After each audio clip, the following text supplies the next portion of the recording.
It's your favorite childcare provider, me, Linda Aiken. My topic for today is, my nanny is tinted, what do I do? I will also be talking about my experience being a Black childcare provider and sharing my opinions on it. And please remember that these are opinions based on experiences that I've had or that other childcare providers that I know have had. If you have any comments, please feel free to drop them below. Please like, share, subscribe, and just connect with me. Okay, let's get to this. I think the first time I realized I was a Black childcare provider was when I was working for this sitter company, and I'm not going to say their name because I refuse to get sued. I ended up going on an assignment, and I remember calling the family just to introduce myself, and I ended up going into the house. And so when I got there, I realized the first thing in the window was a Confederate flag. So I go in, of course, the parent, it was the dad, he looked at me like, you don't sound like the person I talked to on the phone. Because I do not. One thing you have to realize, or one thing that I've learned being a Black childcare provider, or I'm sorry to say just being a Black individual, is that you have to have a thing called phone manner or phone tone. And that is that when you get on the phone, predominantly with people of other ethnicities, the Linda that sounds like this and all of that can't be the one that they hear on the phone. The person they hear on the phone is, hello, hi, this is Linda. Yes, I will be your childcare provider for tomorrow, and I just want to let you know that I am excited and I cannot wait to hang out with the kids. And please let me know if there's anything that I need to bring or there are any instructions that you would like me to be aware of. But I can't wait to see you guys tomorrow. Great, bye-bye.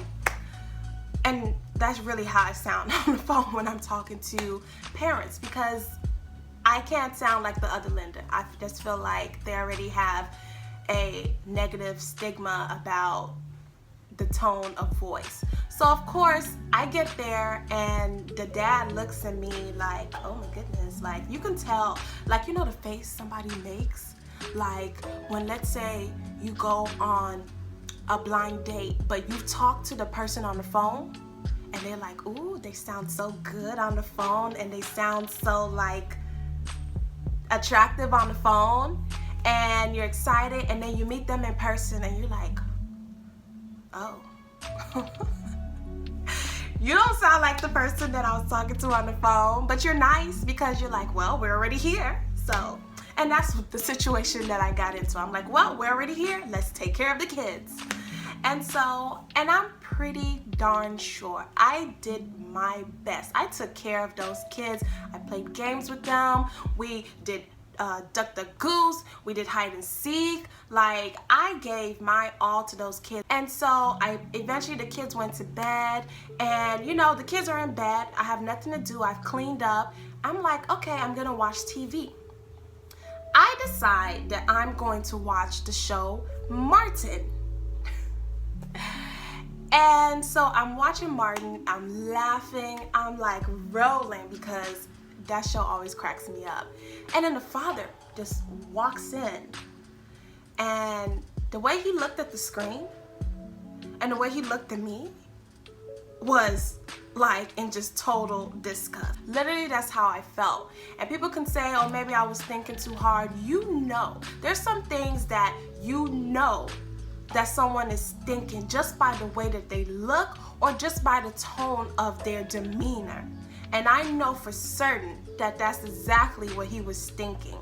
We said our goodbyes, and then the next day, my company calls me and they're like, oh, this family doesn't want to work with you anymore. And I'm like, why? I did a good job. I followed all the procedures.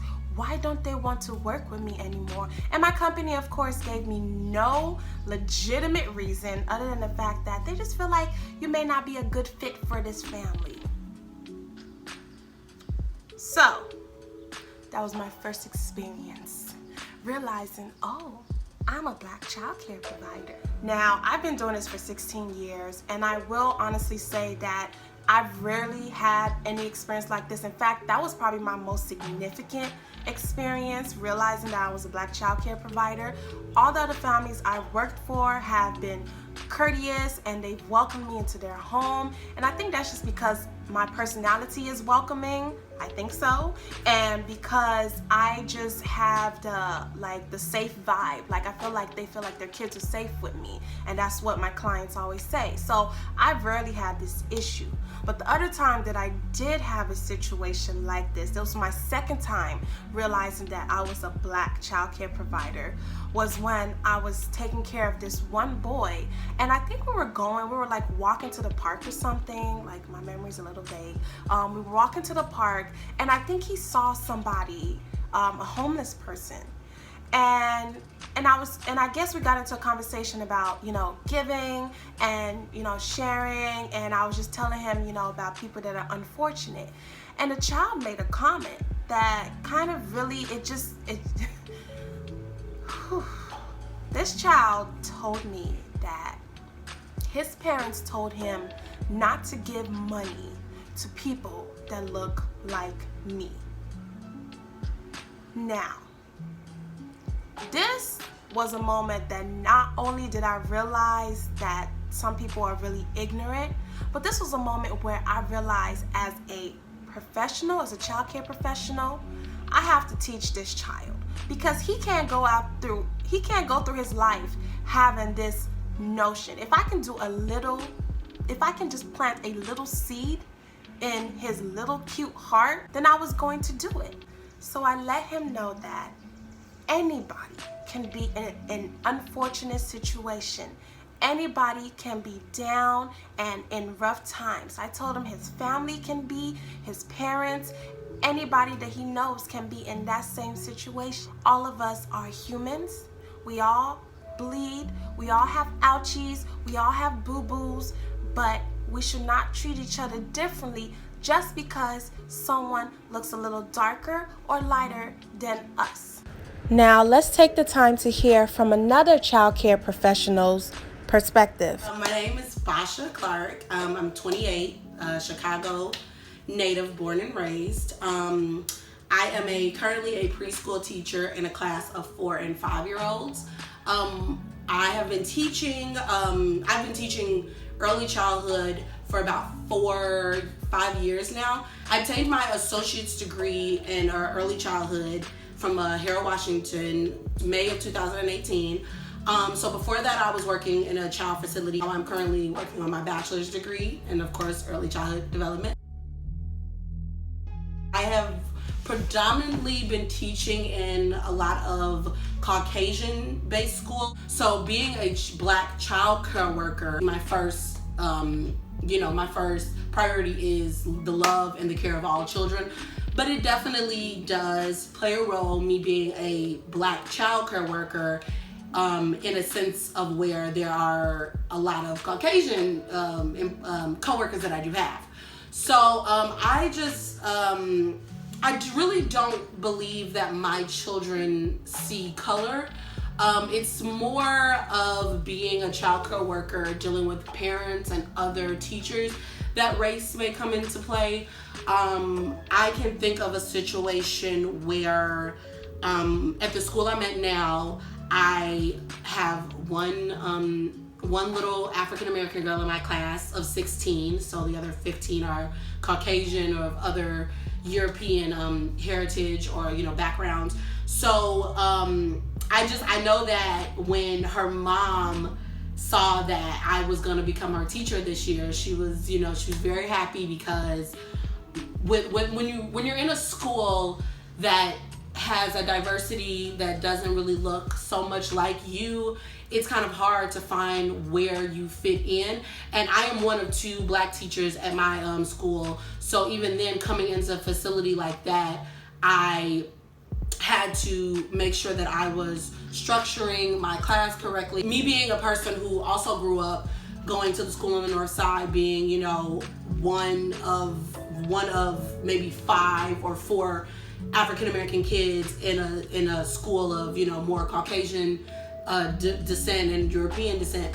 I just knew that I did not want to lose my culture in being able to go to this school. I know I didn't want to lose that culture. And I know my mom, who actually is an educator whose footsteps I followed in, she made it so that I was provided with the best education, but that I still did not feel like I was an outsider, or that I was, you know, just the little black girl. But I just know that, for example, when teaching in my class, you know, me not having a lot of African American students, we decided this February that we wanted to incorporate Black History Month. So although we only have about 6 black kids in the entire school, and my school goes from preschool all the way to 8th grade, we still wanted to make sure that we provided them with that information. So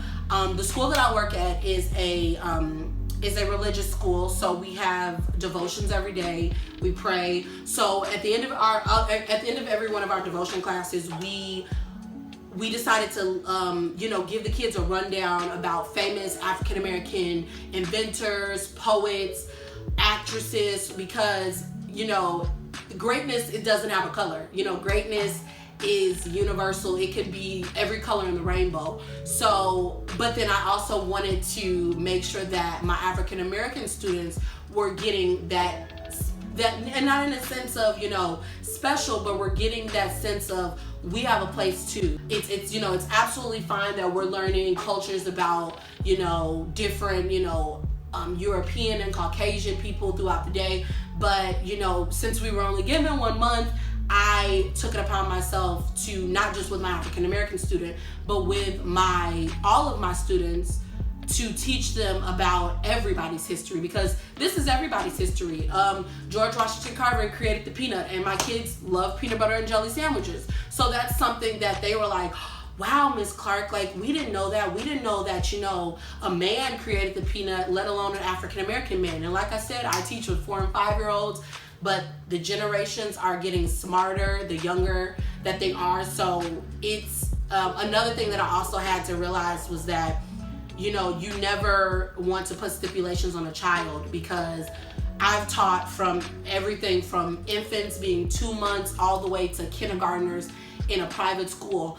And I learned that this generation, they're getting so much knowledge so fast that it's important for us as educators to navigate that knowledge, and it not just have to be a one-sided thing. It could be everybody's thing, because just how, like, you know, I have friends of all different races.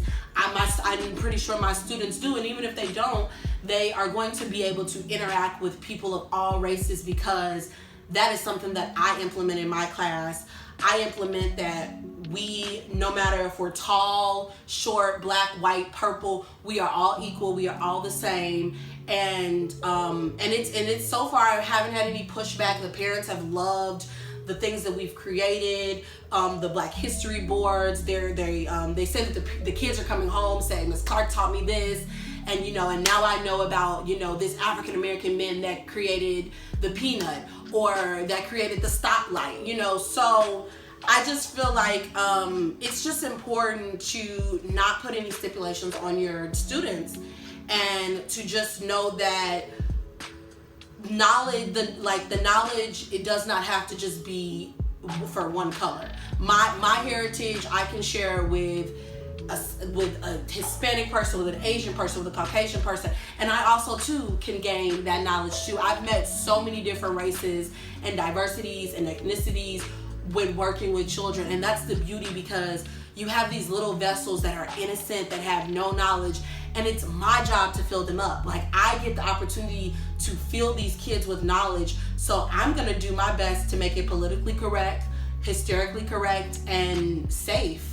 And my advice to fellow educators and fellow childcare providers is to just be yourself. Over the years, I've become more confident in being Linda on the phone and Linda in person. I add my extra flavor, my extra sauce, because I have it. I just do. And if a family thinks we're not going to work out, that's fine. If a family thinks it will work out, that's great. And I know with everything going on, some families are nervous as to how they're going to handle a Black child care provider.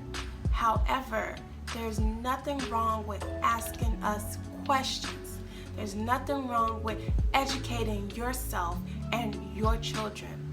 But what is irresponsible is not even taking the time to learn about other cultures and not even taking the time to educate your child about different people in society. And it's irresponsible to leave that discussion or to leave that teaching up to us, the educators, because all of this really starts at home, and it starts with you. And I know there's so many other things that I want to say, and I'm sure there's so many experiences that my Black child care providers and educators would want me to put out, but I don't have all day. So please comment, please share your experiences with me, please share your thoughts, ask me questions, subscribe, like, share, and remember, trust me, I'm a child care professional.